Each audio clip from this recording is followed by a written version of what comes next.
I was making breakfast when I saw this. And the only thing that I did was put it in my incubator and try to hatch some baby chickens. But when they didn't hatch, I realized that I would need more than infertile grocery store eggs if I wanted baby chickens. So I bought 22 fertile eggs from a farmer. Little did I know I'd become a mother to 17 ducks, experiencing the hatch firsthand in my little apartment.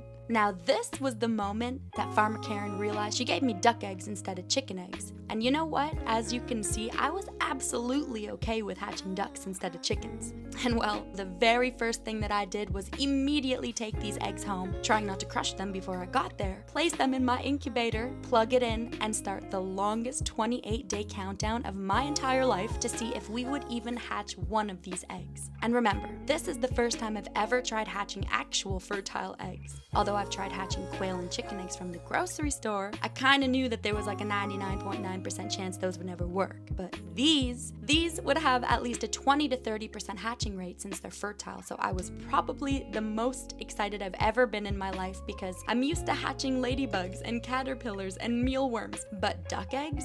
This was gonna be a whole other ballgame. But the only thing that I could do was wait because soon 15 days passed and it was time to candle the eggs to see if they were even growing. What candling eggs are is basically just shining a bright light onto the bottom of the eggs very delicately to inspect the contents of the egg and determine if it is in fact fertilized and to make sure the babies are growing properly inside, if growing at all. And I felt a lot of pressure because it was up to me to make sure the humidity inside of the little incubator was just right so that they would have a better shot at hatching. And as scared as I was, I finally grabbed one of the eggs and started shining a bright light onto the egg. I didn't see anything inside of that egg, so I started to get very nervous. But I reminded myself to trust the process and trust Mother Nature. It had only been 10 or 15 days. And then I started to see a little shadow, something moving. There was something moving in there. And then I thought it looked similar to a little vein. I didn't want to disturb too many of them because the incubator moves every 4 hours itself, and it was actually better not to touch them so much during the process so that they could just do their thing. But as per the instructions, we had to candle them every 10 to 15 days to make sure that the eggs were all doing well. So I took about 4 more eggs out of the 22 and candled them, and what do you know? All 3 of them had veins inside that were moving, and soon I felt deep in my heart of hearts that the next time we candled these eggs, we were gonna see little feetsies and bodies. I'm not sure why, but this moment made me so emotional because I was finally doing it right and growing baby ducks from a tiny little egg, all by simply giving them the right conditions to grow, and boy was I excited to witness the metamorphosis of a duckling. This was already so magical and there was still so much magic to experience. I was rushing with emotions. But anywho, after 5 more days passed, I candled them again one last time before hatch day. You're not really supposed to open the incubator at all the 4 days before the hatch day, so this was the moment of truth to see if we were gonna hatch some babies. I took 4 more eggs out of the incubator, turned out the lights, and started shining a bright light into those eggs. And I got so excited because they were moving and there looked to be a little shadow of a duck. I knew I needed to get my better camera out, so I did, and I started shining the lights in them, and just look at the beauty of the metamorphosis of a little duckling. You can literally see the little feet at the bottom of the egg, and the little shape of their head and triangular beak too. It was the most exciting moment of my metamorphosis and hatching experiences so far. And that was the moment I knew that it was finally time to get their home ready. When I purchased the eggs, I got everything the ducks need to grow up healthy and strong. And once they do grow up, I'm gonna take them back to the farm after raising them for 14 days. So I added the bulb to their heat lamp and secured it to their little box. I filled up the little box with their wood chips. I put their food and water bowl inside their home. I grinded up their food so they wouldn't choke on it. And I made their little duck Gatorade for nutrients to add to their water once they hatched. Oh, and I got them a little pool chair that would act as a little swimming pool for them because they're so tiny that this thing would be perfect for them as a little pool. Slowly but surely, everything was coming together, and there were only 3 days left on that incubator timer. And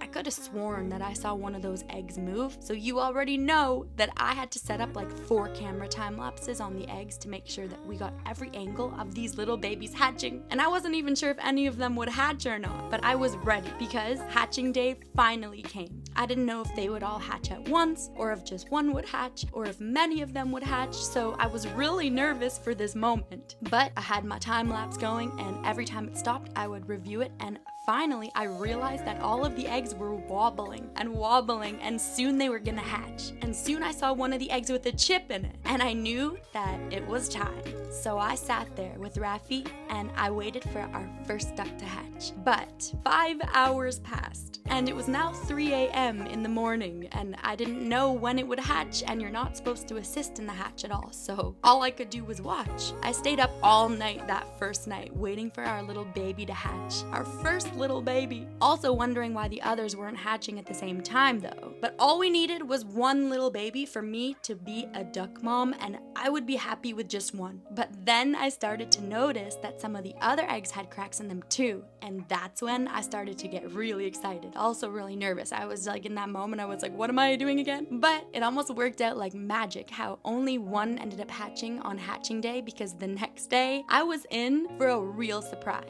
But just wait, because duck number 1 was crazy. Rafi was really excited too. He definitely thought that he was about to be the father of all of these ducks. So together, Raf and I waited and watched for hours. And soon, I noticed that the ducky was cutting a hole straight down the middle of the egg, and I guess that's how they start to poke their heads and bodies out of the shell. And just so you know, duckies are born with only one tooth, and that tooth falls off after about 3 days, but it's what helps them break out of their shell. Rafi was very concerned for what was going on. He literally stayed up with me all night. He's the best companion dog in the world, and we had a ball watching this beautiful metamorphosis that we did together. It was magic. I felt all the feels, and even though we were tired, there was no way that we were gonna miss the first baby hatching. I'm not really sure why it took so long, but the first duck took more than 12 hours to hatch, whereas the others that you're about to see took anywhere from 5 minutes to 3 hours. So I think it was just meant to be, to appreciate the process that much more. I was honestly a bit scared though, because it was taking so long.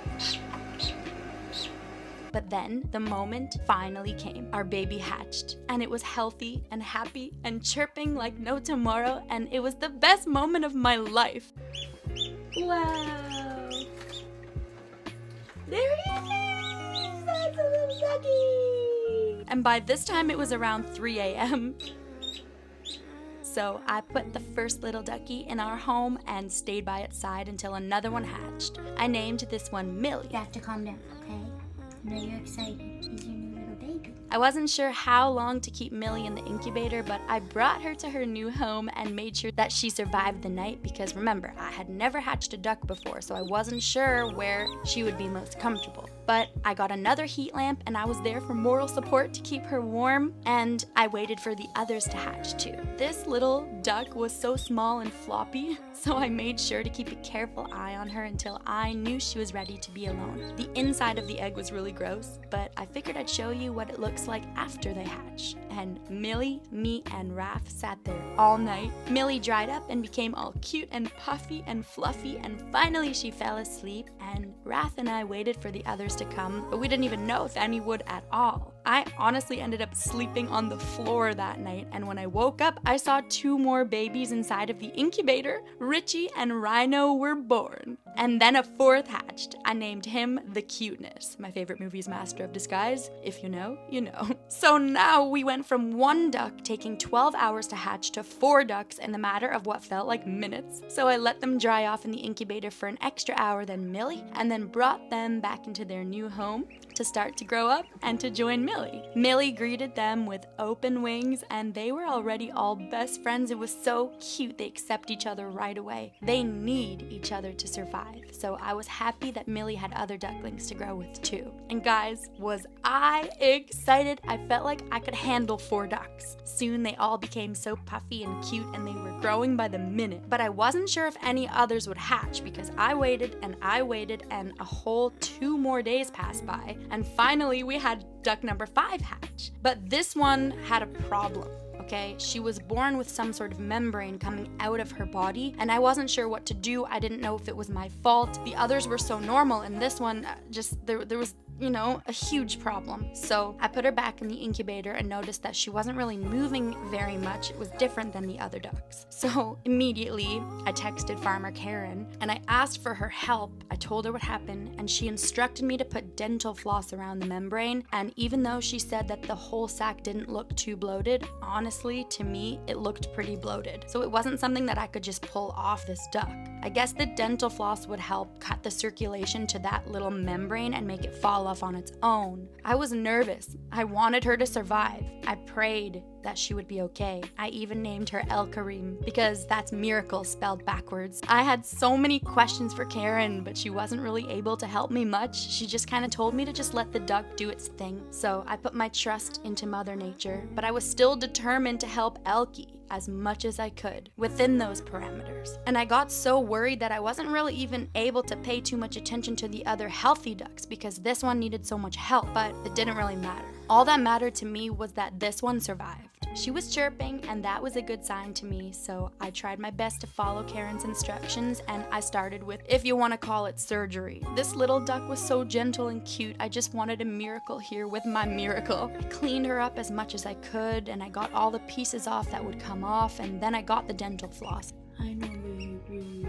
Gently, I tied it around the membrane. It was actually really difficult to do and it really grossed me out a lot, but the only thing that I cared about was trying to save this little one's life, and I kept her separate from the others with a separate heat lamp and a little towel for a blanket, and I tried hand feeding her water. I also gave her extra cuddles with her in my lap. I took her outside in the warm heat in the summer sun. Thankfully, it's summer right now in Canada. I just wanted to keep her warm, and like Karen said, then I let Elkie do her thing. For the full day, she was lying down in the towel, a little bit weird. But I was praying for a miracle and hoping and hoping. I also noticed that when she breathed, some liquid came out, like maybe she wasn't breathing properly. I wasn't really sure what would happen. But the good thing is that the other duckies were all thriving, so I was trying to manage my energy tending to this little sick duck while also the other 4 healthy ones, while also at the same time trying to figure out if any of the other eggs would hatch, because remember, there were still 17 eggs left to hatch. So I prayed for a miracle. And while Elsie slept that day, another duck hatched in the incubator and we had duck number 6 and 7 come to life. I let them sit in the incubator for about 2 hours, and when they were ready and sort of dry, I brought them to meet their brothers and sisters. And before I knew it, the whole day passed and I kept checking on Elkie, but to be honest, she wasn't looking so great. And every time I looked at her, I thought she looked better, but then I realized that she didn't look better and I just wasn't sure at this point. So I decided to keep her with me and give her extra love and care and attention and warmth and hand feed her, and I wanted her to have that much more of a chance at survival. She had her own little food and water bowl, but she couldn't eat or drink alone, so I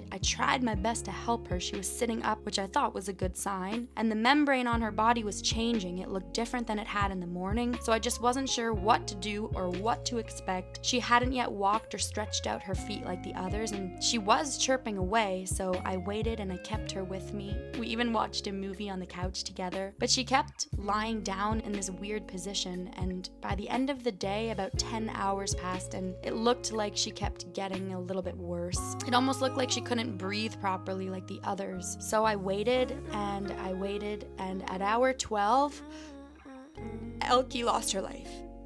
She died in my hands. And at that point, I was losing hope because I was crying so much and I was really upset that my prayers were not answered with Elkie and that we didn't get the miracle that we hoped for. But sometimes animals die and sometimes they live. It's the cycle of life and the cycle of metamorphosis, and I was so thankful that I got to be Elkie's mom for 12 hours. As I write and read this, I'm crying too. But the story doesn't end here, because so much more life was about to happen right before my eyes and I didn't even know it. It's like my prayers were answered through all of the other ducks, because the same moment Elsie died, I heard chirping from the incubator. Are you waiting at the door all day with the duckies? And then I realized that there were more ducks that hatched. I was keeping most of my attention on Elkie, praying that she could survive, and when she didn't, I realized that I wasn't paying attention to the others, so I ran to the room where the duckies lived and prayed that each one would hatch perfectly after Elkie. We couldn't go through that again, and I did everything right. At least I thought that I did. Well, we had 3 more hatch and 1 still in its egg, trying to come out, but having a hard time. And before I knew it, more and more were hatching, and ducks were now coming out of my ears. And they were all healthy. There was just one that seemed like it was having a hard time hatching from its shell. It had been 3 full days for that one duck trying to hatch, and I wasn't sure if I should help it or not, but I kind of just let it do its thing. I put my trust in Mother Nature. I will always believe in Mother Nature. And finally, the duck came through and it successfully hatched. So now we were at 11 ducks. I couldn't even keep track of the cameras that they were hatching so fast. And one by one, I kept bringing them to their new homes to join their brothers and sisters. They were growing so fast, and the only thing that I thought about doing was taking them swimming and feeding them eggs, because Karen told me that eggs are really good protein, okay? Don't come at me. Go Google it right now, okay? I promise. And they love it. They hop it down. It's the cutest thing ever. But I decided to take the first 6 born swimming because they were about 5 days older than the rest, and they definitely were ready to get wet. And I almost lost one of them. So after I almost lost one of them, the cuteness, that was the cuteness, I kept them indoors. I literally am not cut out for this life. But I would make scrambled eggs for them every morning, some mashed bananas for snack. Who's ready for some scrambled eggs?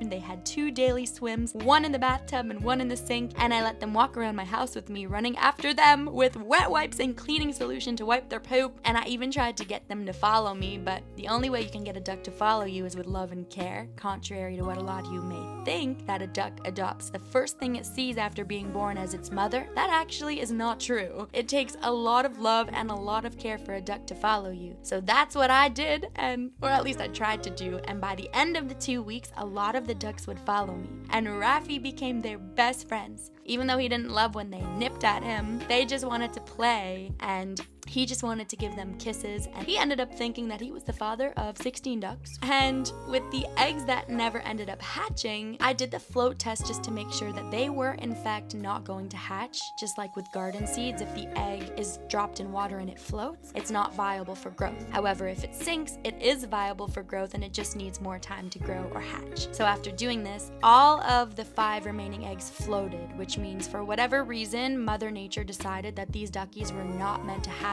onto Earth just yet in this lifetime, maybe in the next. But like we mentioned before, 2 weeks passed, and that meant that the ducklings had to go back to the farm to live with the other farm animals and have a better life than I'm currently able to provide them. I wish I could have kept a few, but I want them all to live their best lives, and with me in a small apartment, it's just not possible right now. I do have plans to get a bigger property with a bigger backyard, and in that point in time, then we can get some ducks, maybe even go back for these guys. But I was still so happy to bring them back to the farm, knowing they would live a much better life as pets to the farm. Don't worry, nobody's gonna eat them. Maybe one day we'll go back and visit them, and we'll see if they remember me. I named most of them. Of course you did. Squirrel, Oreo, Quaker, Millie, Richie, and this is Rhino. Oh, I like it. And we have Lila and the cuteness and Chocolate and Donald.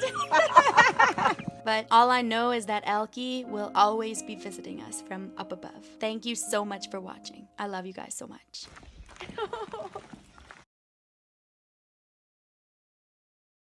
People don't even know it, but the animals that the pet store sells for other animals to eat, like hornworms and silkworms, actually turn into beautiful butterflies. And I always feel so bad that they get eaten by dogs and cats before they ever even get a chance to metamorphosize. So, I brought 3 of them home to try and hatch them and see what they would turn into. Now, this was the very first time I had ever hatched any caterpillar into a butterfly. Little did I know that I would soon be the butterfly hatching queen. But there's always a first in the process to becoming a queen. Anywho, I brought 3 of them home and revealed the 3 poor little wormy worms that I was about to save. And I got a tomato ready for them to snack on because I read that they love eating those, and that they may even have a tint of red on their wings if they eat them before the metamorphosis. So, naturally, I was pumped. And I got to work right away making their home. I added oats, a little piece of apple. I really didn't know what I was doing at all, but that's okay because you learn and that's how you do things right. And soon their home was ready to go. By the way, I got their little home from the dollar store. You can get these little butterfly enclosures. They're so cute. So if you ever want to go on a caterpillar hunt, you know what to do. But these little worms were ready to create their chrysalises. They were munching on tomatoes for a few days, and that's when I noticed that they started to move a little bit slower. They started to change color a little bit, and I think they were getting ready for their chrysalis stage, which is just when they spin around in circles and create a capsule around their body, and then they wiggle in there and transform, and soon they emerge as a beautiful butterfly. Well, a moth, but I like to think of them as butterflies because they're just as beautiful. So of course, we all now know that my instinct is no longer to play executioner with a brick, but instead watch the life cycle of these beautiful creatures. Their skin started to go from dark blue to light blue, and then from light blue to a red color. And soon, before I knew it, I woke up one morning to those little bugs not there anymore. Instead, there were the chrysalises lying in the oats, wiggling around, and I wasn't sure how long it would take for them to hatch. I was so happy that I made a time lapse of the metamorphosis because it was probably one of the coolest things I've ever seen in my life, watching that blue bug go from a caterpillar into a weird oval-shaped chrysalis that was also a totally different color. It was as if they almost went inside of their own bodies and morphed from blue to red. It's a phenomenon I cannot even explain well enough with words, but I'm happy that I got to witness it and share it with all of you. It was quite literally like magic. But anywho, so I waited, and that wait actually turned into 4 months. And I thought that was so weird because contrary to butterflies where they emerge after no more than 2 weeks in their chrysalises, I was shocked yet intrigued to see that these little guys took a lot longer to emerge. And the problem here was that I had a trip planned to go to Portugal for 10 days, so I was nervous because it had already been like 3 months since they were in their chrysalis, and I didn't want them to hatch without me being there and die. So I was really nervous, but I had to go to Portugal. I had the trip booked. So off I went to my trip, and when I got home, of course, what do you know? One of them hatched, and their wing didn't form properly as a result of me not being there to set it free. And remember, this was the very first time I had ever hatched any little caterpillar or worm before. So I learned and I got better, don't worry. But when I arrived home and noticed this, immediately I took the little butterfly out of her cage and I took her outside to give her a good last few days until she died. But I wasn't sure if she was gonna die. I just didn't know if she would be able to recover from this, especially since her wing was pretty much broken.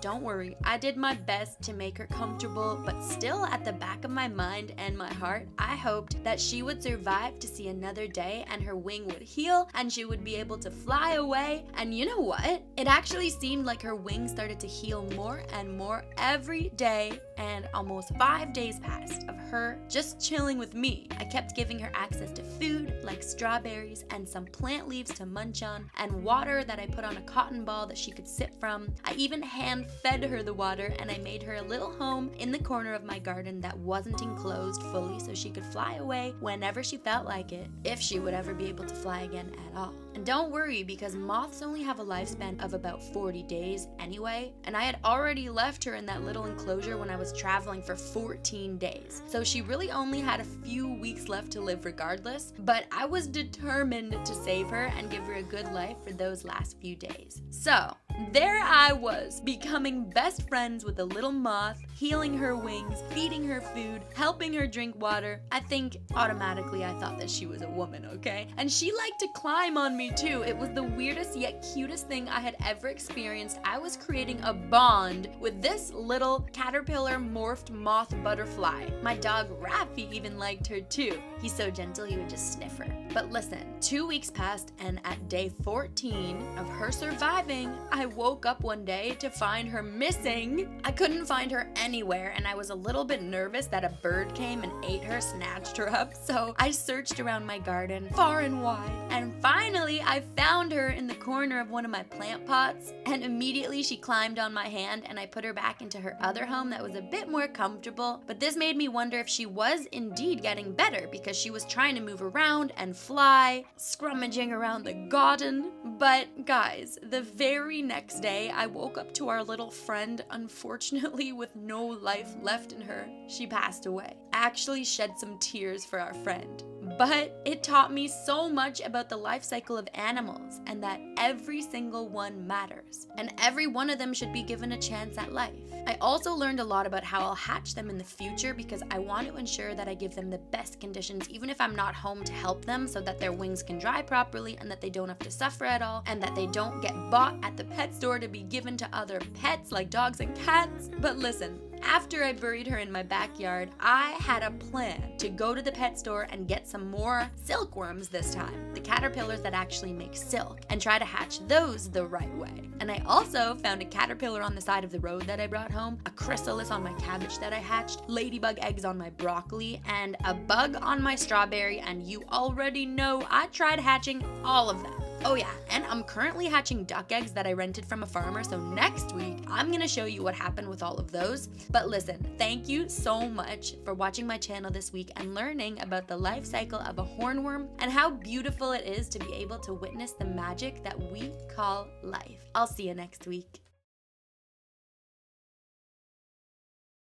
I didn't realize it, but there are more than 2,000 types of palm trees that all produce different kinds of fruit, like dates, coconuts, peaches, and even cherries. But there's one that you have probably never heard of, and it grows tiny baby coconuts in clusters. And once I found that out, I knew I had to find that tree and taste the fruit for myself. So I went to Costa Rica and walked through the jungle for 4 days until I finally came across the tiny coconut palm tree, otherwise known as the Cashew palm tree, and cut one down, prepared to smash them open and taste them myself. Once I trekked through the jungle, and I realized that I was standing in front of the baby coconut palm tree. At first, I actually thought it was the snake fruit tree. I don't know if this is the snake fruit. Because it was spiky, a bit rubbery. I'm scared to touch it. And I had never seen anything like it in my life. But then when I realized that it was the baby coconuts, I started to get excited. Oh my god! It's sharp. I can't get it. It's too sharp. I didn't have gloves, which was probably a mistake because if you get those spikes in your hands, they can act like poison ivy and give you a big red itchy rash. So you gotta be really careful. But if you know me, then you know that I was determined to get these spikes in my hands anyway, just so we could open these baby coconuts and taste them for the very first time. I don't know how to cut it off without hurting myself. I did my best. I used my pocket knife to cut it down. I need a leaf.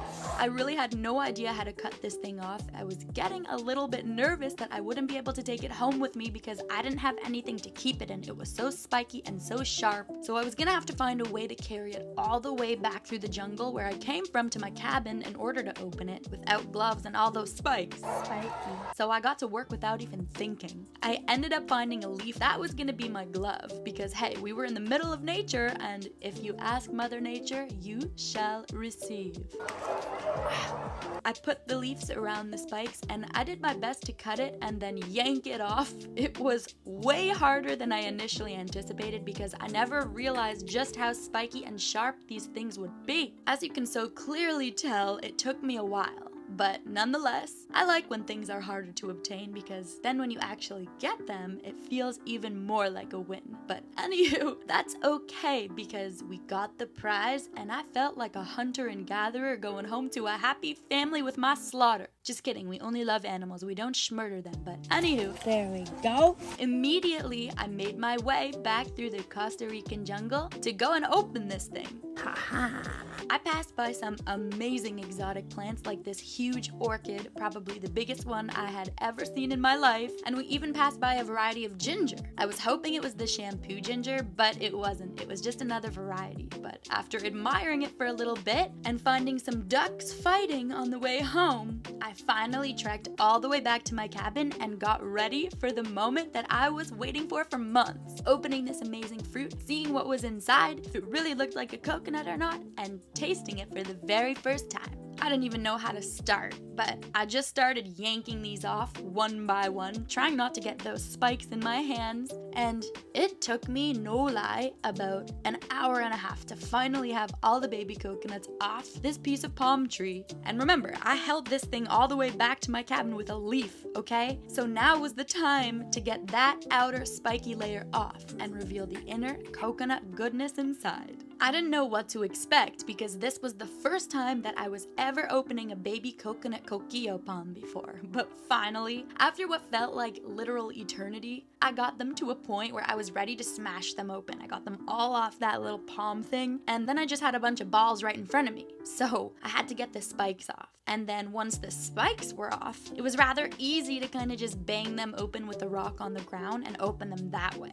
And there were also a lot of bugs that were crawling around because I guess that coconut fruit's really sweet, but I wasn't gonna know until I opened it and tried it myself. One by one, I started cracking them all open. There were at least 40 of them to crack open. But once I did, I was so excited to see, to my surprise, a tiny fruit that looked exactly like a coconut, but just a mini version of them. One by one, I kept opening each one of them to see if any of them looked different inside than a regular coconut. But you can see that all of them had this little oily layer, and that was the oil of a baby coconut. It was so amazing to see how nature can produce such awesome fruit. And in that moment, I wondered why these aren't more commercially available in grocery stores. That's likely due to their limited cultivation outside their native regions and the specialized processing required for the fruits, just as you can see how difficult it is to actually get these fruits. And probably also because the bigger coconuts don't have spikes on them and they're way easier to extract from the trees, so they're easier to bring to the grocery stores. Listen, if I were the head of these departments, that would definitely change. But since I'm not, the only option here is to finally taste this exotic tiny baby coconut and see if it really lives up to the idea I created in my head about what these things would even taste like. And you know what? It tasted exactly like a coconut tastes, and they were so cute too. I just love eating fruits that are cute. And you know what? I really felt that it was worth it to trek through the Costa Rican jungle until I finally came across the baby coconut palm, otherwise known as the coquillo palm. It gave me an appreciation for nature. I guess what I learned now is that palm trees are amazing trees that produce so many different kinds of fruits, and this one that we now know what it is, the one that grows tiny coconuts in clusters, is probably my new favorite. Oh my god! I didn't believe that cashews grow at the bottom of a fruit, and that fruit tastes and smells like gasoline because they're actually poisonous. Plus, I've always wanted to grow my own cashews. So I got the fruit that cashews come from. I picked one to eat and one to grow. Oh my god, it's ready and ripe! I searched for this tree for 2 years, and I couldn't believe I actually found the cashew tree. But when I did, This is a cashew tree. I near well sprinted to the tree and searched far and wide on that tree for some fruit. Look, can you see the cashew fruit up there? It's like a pear. At the bottom is where the cashew lives. I found one fruit at the very top of the tree. I'm in heaven. I knew I couldn't reach it. I wish this had cashew fruit. Should I climb the tree and get it? Or maybe we will see another one and we'll get lucky. I was so sad, but I was determined as heckin' to grow a cashew and taste the fruit. I will literally climb the tree. So the next day, I went back to see if I could get lucky. And what do you know? There was one low-hanging cashew fruit that I could just about reach. I'm 5'1", okay, very short. Oh my god, it's ready and ripe. But I near well sprinted and got to work. Holy. Dream come true. Let's go. Picked the cashew fruit and made sure that I knew I was gonna cut open the fruit to taste it and then grow the seed at the bottom. Yeah. A dream come true. Well, Wow. if you've never seen one, Wow. this is a cashew apple.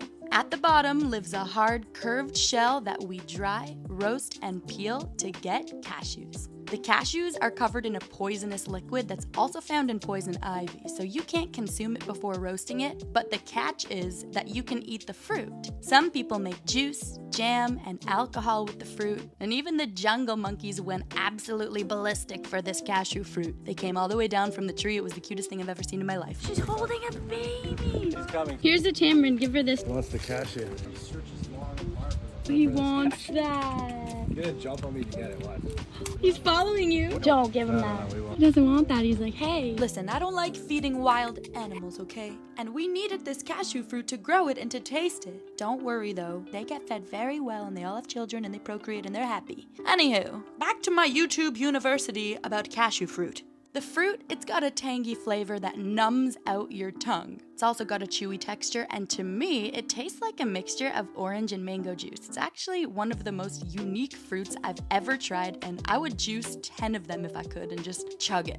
But the poisonous cashew at the bottom of this fruit is what gets turned into what we know as nuts. So technically, cashews are actually seeds and not nuts, even though we all know and love cashews to be delicious nuts. So in order to grow the cashew seed, we'll have to remove the outer shell off of that cashew to reveal the inner seed. But the problem is that breaking open the hard shell of a cashew seed manually with my hands without getting the poisonous resin on my skin requires a lot of caution and proper handling techniques. So, to do it safely, gloves are essential and a tool like a nutcracker is needed, but it'll be hard not to crush the shell too forcefully to not only release more poison, but crack the seed entirely. And after we break it open, we have to dispose of the shells properly to prevent accidental contact with that poisonous resin. And for cashew seeds to even germinate successfully, they have to be as fresh as possible because stored seeds do not germinate well.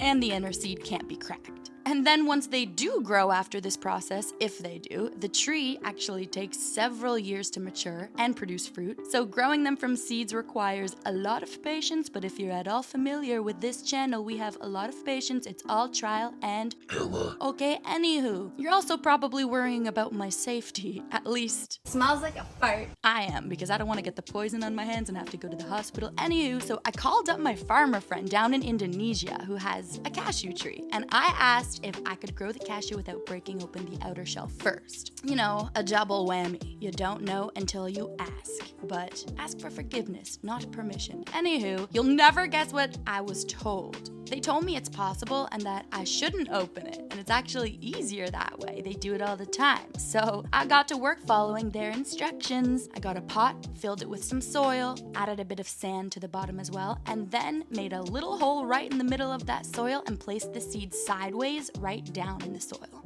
Then I covered it up with more mama soil. And listen, it's summer here now in Canada, so it's definitely gonna have a good shot at growing. We just need to wait about 5 to 10 days for germination to happen, which is not a long time at all. So I'll post an update on the cashews in about 5 days. But just so you know, the reason that it took me so long to find a cashew fruit is because you can't find them in the grocery stores outside of Central and South America due to the fruit spoiling quickly during the long distance transport. So cashew seeds are in fact a cherished treasure. While we wait for this to grow, you probably are wondering what the fruit tasted like. Well, I've never tasted a fruit like this before. It was ripe, it was ready to go, and I was, quite frankly, very excited. This is the best day of my life, and this is ripe. See, it's soft to the touch. Probably the most excited I've ever been in my life. I know I say that all the time, but just hear me out, okay? I walked around with this thing for 2 days. I'm here with my cashew fruit. I didn't want to die. I had to do my research first to make sure that I didn't get poisoned. And when I felt confident from YouTube University videos, we got to work. Cashew fruit, we're gonna open it. We have to be very careful to take this out without breaking it. Should be good. So this, if you opened it, it would be very poisonous and you get very itchy. But this is another story, okay? You can actually eat the fruit inside. It smells like gasoline. It's not appetizing at all, but I'm gonna try it. I'm a little scared about this part, so I'm gonna cut that part off to make sure that we don't get any of the poisonous part. But we didn't, because you can see that it's fully closed. Oh, look at that. Oh. It smells like a fart. I'm a little nervous to try this, but I saw a YouTube video of a father and his 3-year-old son eating it, so if the 3-year-old is allowed to eat it, then I am too. That is so cool. It's stringy, but apparently the juice is good. Dries your tongue out. I'm scared. Bottoms up.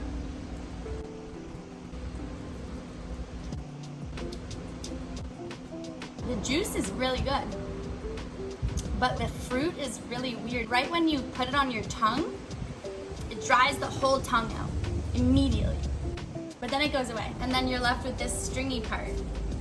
It's like the forbidden mango. I kind of want to squeeze the juice out. That is so weird.